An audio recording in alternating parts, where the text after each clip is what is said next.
The restaurant buzzed with quiet laughter, clinking glasses, and the soft hum of a piano in the corner.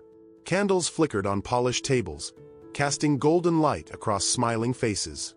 But at one table, the air was different. Heavy, sharp, humiliating. Sophie sat with her hands folded tightly in her lap, her cheeks burning red. Across from her, a man in a tailored jacket leaned back in his chair, his smirk loud enough to cut through the music. You only brought $5? Why would you even agree to a date pushing if the you menu can't afford toward her. dinner? Why would you even agree to a date if you can't afford dinner? The words landed like stones. Sophie's throat tightened. Around them, a few diners glanced over, some whispering, others shaking their heads. She wanted to disappear. Her fingers brushed the folded bill in her purse, the only money she had left after paying rent, after skipping meals so her little sister could eat. This date had been a risk, a desperate hope for something different. And now it was unraveling in front of strangers. But Sophie didn't notice the man at the next table. A quiet figure, silver at his temples, watching everything with eyes that didn't just see, but understood. And when he finally moved, his choice would turn Sophie's night, and her life, into something she never could have imagined. If this moment already stirred something inside you, stay with us, because what happens next will break your heart and heal it at the same time. Sophie's mornings began before sunrise. In a cramped apartment on the edge of the city, she'd quietly slip out of bed, careful not to wake her little sister, Emma, who curled under a blanket patched with love more than fabric. The fridge rattled when she opened it, half empty, humming like it too was tired of fighting. She'd count what little was left, a carton of milk running thin, bread that had gone stale, a few apples spotted with bruises. She'd always give Emma the best of it, keeping the scraps for herself. By day, Sophie worked long shifts at a discount store, her hands raw from stocking shelves and lifting boxes heavier than she was. Her co-workers saw a polite smile, but never the exhaustion behind her eyes. By night, she studied at the kitchen table, determined to finish a certificate program that might, just might, open the door to a better job. Every dollar she made was stretched to breaking. Rent, utilities, school supplies for Emma, medicine when the child caught a cold, and food, always food. The math never worked, but Sophie found a way. She always found a way. So when a friend convinced her to try a blind date, she wanted to believe maybe life could surprise her with something good. She saved $5 she couldn't really spare, and told herself it would be enough. Enough to at least buy a coffee, enough to not feel like a charity case. But now, under the glow of the restaurant's candles, Sophie's fragile hope was cracking. And she didn't yet know that someone nearby had been watching, and he wasn't about to let her story end in humiliation. Sophie's blind date leaned back in his chair, shaking his head as if the whole scene amused him. $5, he said louder this time, making sure the tables nearby could hear.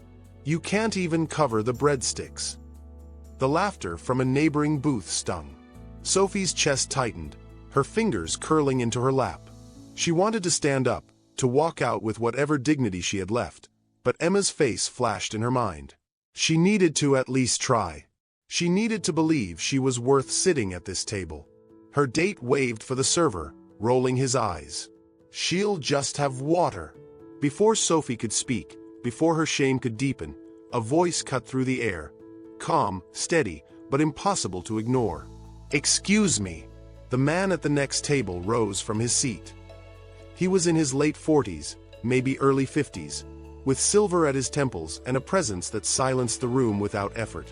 His tailored suit whispered wealth, but his eyes, kind, observant, spoke of something else.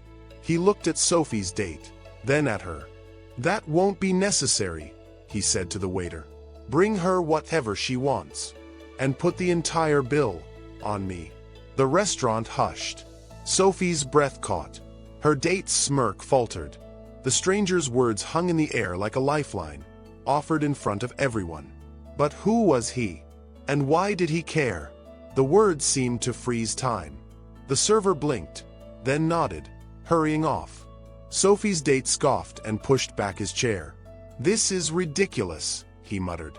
Enjoy your charity. Without another word, he stormed out, leaving Sophie alone at the table, her $5 still clutched in her trembling hand. For a moment, She wanted to disappear. But then she heard it. "Don't let him make you small." The stranger had turned toward her, his voice low but steady.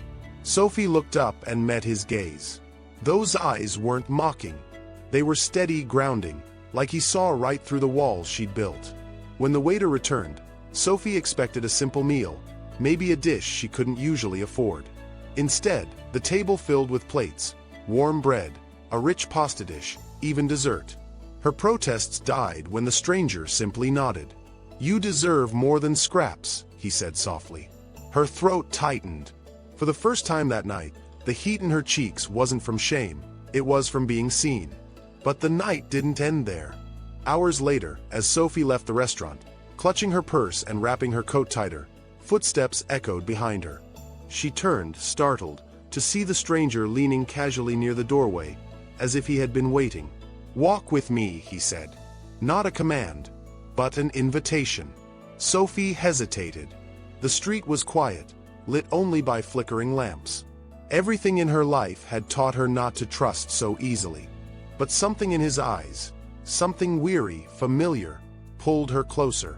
They walked in silence until he stopped near a small park bench under the streetlight. His jaw tightened as though wrestling with words he hadn't spoken in years. Finally, he looked at her and said, "Do you know why I couldn't just sit there and watch?" Sophie's chest tightened. The night air felt suddenly heavy. "No," she whispered. The stranger's voice broke, soft but sharp enough to cut through her walls. "Because once, I was the one sitting at that table, praying no one would notice how little I had." Sophie's breath caught, her steps faltering as his words sank in. "You," she whispered. "But you." He gave a small, almost sad smile. "Look at me now, and you see a suit, a title, a man who doesn't worry about bills. But it wasn't always this way." His gaze drifted past her to the quiet street, as though memory itself had weight. "I grew up in a one-bedroom apartment with a single mother who worked herself to the bone. Some nights, she skipped dinner just so I could eat. I watched her count every coin, stretch every dollar until it broke.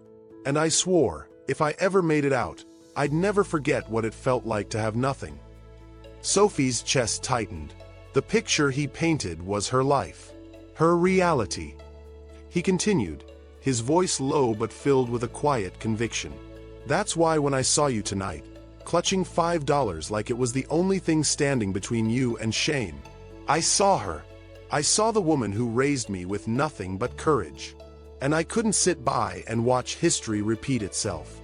Sophie blinked back tears. For so long, she had felt invisible, like her struggle was hers alone.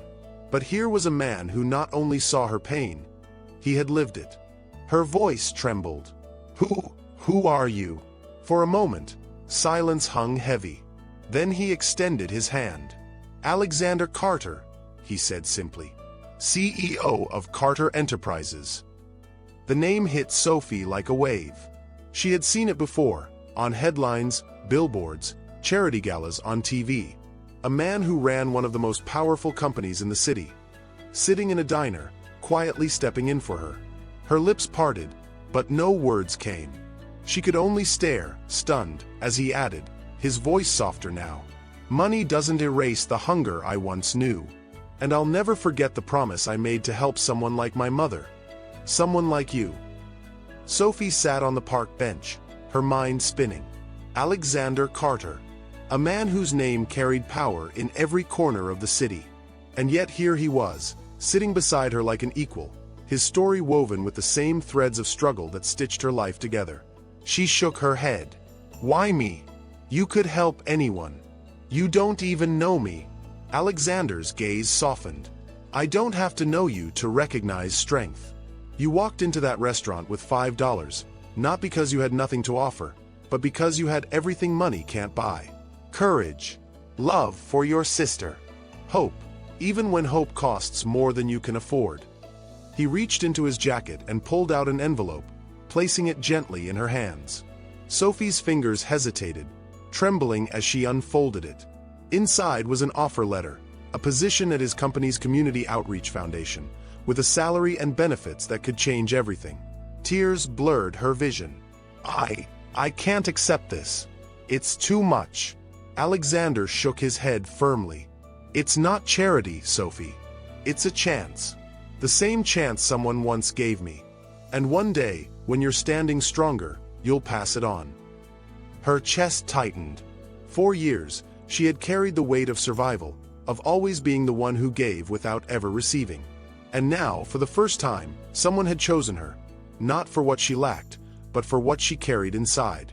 From the corner of her eye, Sophie could see Emma's small silhouette in the apartment window across the street, waiting for her to come home.